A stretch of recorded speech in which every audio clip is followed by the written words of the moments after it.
Okay, 20, let's go.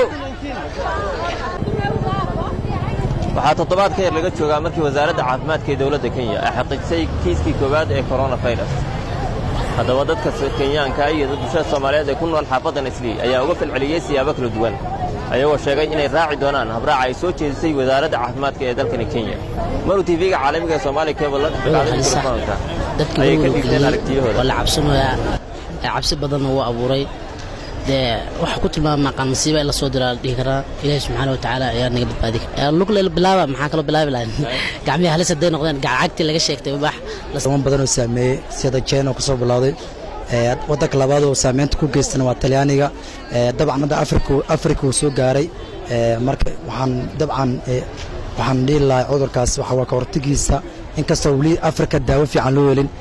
ilaa qofadayo hindista am qof akaargees kalan kamaraan oo macnaa nagu dhacayo sababtoo ah corona waxa maqlay inuu yahay kadad shakar u kaadiyaa lahay ama hergab kibray waxaasna wax ka weydiinay caabuqa corona sida looga hortagi karo Sheekh Maxamed Cabdi Umal oo kamid ah culimada waaweyn ee Soomaaliyeed ee ku dhaqan dalkan Kenya iyo markaad adduunka hadda akhrido qaabka uu u dhacayo dhimashadiisu aad bay u yartahay yani wax way xataa boqolkiiba hal ma dhanna markuu marayo 200 iyo ziyaado kun buu ku dhacay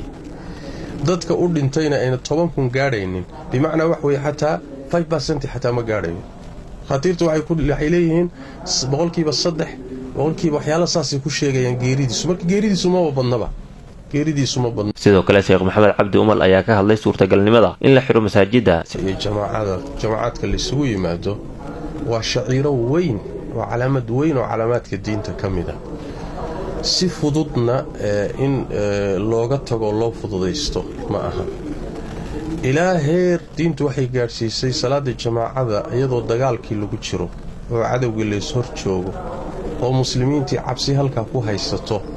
inayna salaada jamaacada ka tagin oo ay u tukadaan qaab ayaguna isku ilaalinayaan salaadii jamaacadana ayna ka tagin suurada quraanka suuratul nisaa waa ka Ilaahay kaga waramay haddii cabsidu sii daraato marka dagaalka inta gacmaha la isula tago la isdhex galo salaadiina soo gasho marka nin walba salaadu siday ku qabataa loo tukadaayo marka wax weeye nin ordahaya iyo nin taagan iyo nin xabad ridahaya iyo nin beebe ku jira iyo sidii u qabataa loo tukana